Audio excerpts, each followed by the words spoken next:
2 days ago, we noticed some writing on a bathroom, on a wall of a bathroom, and it looked like a student had leaned over with a pencil and wrote some threatening language, indicating that they were going to shoot up the school today, Thursday.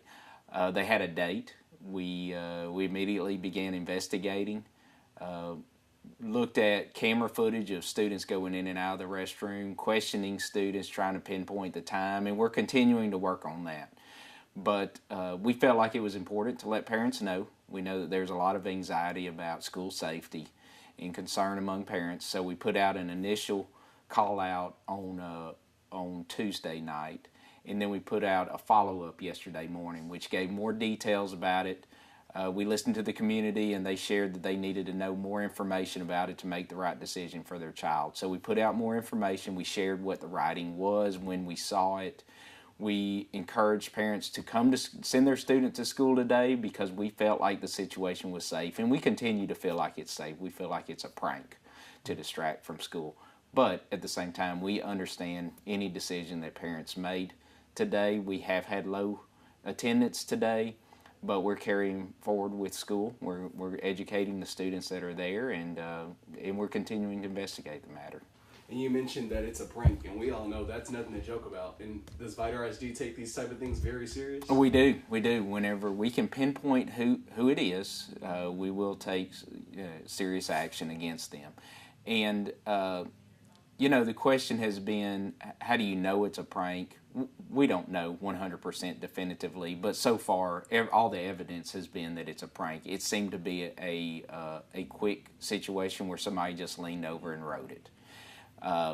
So yeah, we take those things seriously. It's especially concerning in this day and age because we've had local events of safety matters in the Houston area. We've had earlier events this week where it's students know about it. It's in the media, justifiably, and we think there's a little bit of a copycat factor associated with this also. And what are some of the punishments that students can face, if y'all find out the person who wrote such story? Well, there will be it'll be twofold. There will be legal ramifications for the student. There will probably be arrest involved, and I don't want to speak for police. They'll have to look into their situation. But for us, we will look at disciplinary alternative placement, possibly expulsion, suspension. So you're going to have school punishment, and you're going to have law enforcement punishment involved in anything like this. And you mentioned low attendance. Was it just at the high school or across the district? Across the district. And we're still getting numbers. We average 95% attendance, but at the high school today, we're below 15%. That's how much of an impact it's made. Mm-hmm. So. And what about tomorrow? Or do y'all think some attendance will be an issue tomorrow? We're encouraging everyone to be at school. And, I would tell everybody a reminder that there was a date on what was written. It was today's date. Now, anything can happen any day, but we have police for Vidor ISD that are on campus every day. We have our own police force. We're having school tomorrow. We've got security personnel. Our police are armed.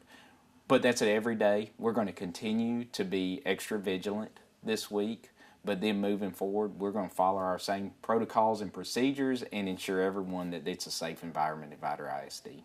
And in a sense, do you feel like as a superintendent, y'all have to, reestablish that sense of security for folks among the district? We do. And it is, constantly throughout this, we've reassured everyone of the safety factor of Vidor ISD.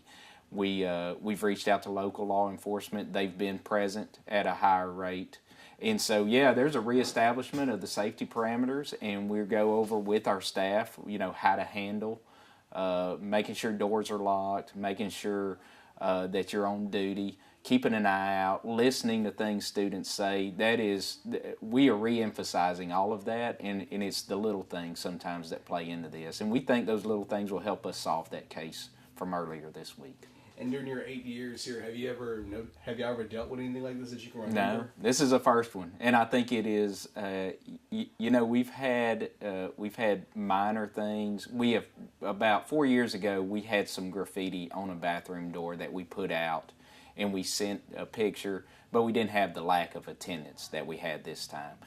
And so it's a constantly evolving situation with school safety, and we know that parents, you read about reports in the media elsewhere across the nation, and it's just something of higher, there's a higher discomfort with any report like that, and parents and students are on edge about things. So we've had similar instances, but nothing that has disrupted the school day like this. And far as a decision, I saw like some neighboring districts decided to just take the day off. Yeah. But you felt like y'all didn't need to take the day off because of the nature, because. Yeah, we took everything into account, and what we asked ourselves is, do we want to fall into this pattern of any time a student decides to do something like this, are we going to call school off? And so we're going to look at that every time. And next time it happens, based on the information we receive, we may say, yeah, it's the best thing to call school off. But on this one, we took everything into account, information we got from students, looking at the situation, and we felt like it was best to have school. Okay. And what was my bigger issue? Okay. And about how many officers do y'all have for your Vidor ISD police? We have a chief and 3 officers. Each officer is armed. It's a regular police officer. They are, and we have 5 security guards in the district.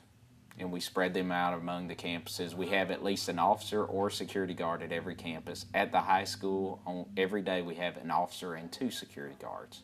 So we're well staffed. We've got security foyers in every school. We keep the front doors locked of our schools. We keep all entrances and exits monitored on a regular basis. And we take every safety precaution that we can. Okay. Oh yeah, that's what I. So I mean, as a superintendent, is it kind of disappointing in these day and age that you have these type of threats in the learning environment where students go to learn? That's right. We want students. When students feel safe and secure and prepared, that's their optimal environment for learning. And anything like this is a distraction. So we're going to take it seriously. It is disappointing, but it's a reality of life in year 2020. And we're going to take every step we can to alleviate that concern. I don't want to say we're fighting a losing battle, because we're getting better every year. We're getting better every day. We'll get better with security just from this experience this week. We'll learn from it and grow and take additional steps to try to prevent it in the future.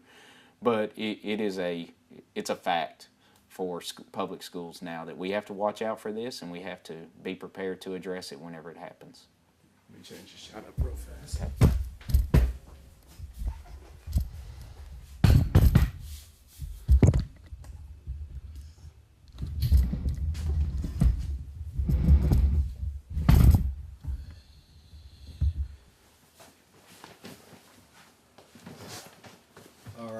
So you mentioned that this has kind of been a learning experience. Mm-hmm. Talk to me about that.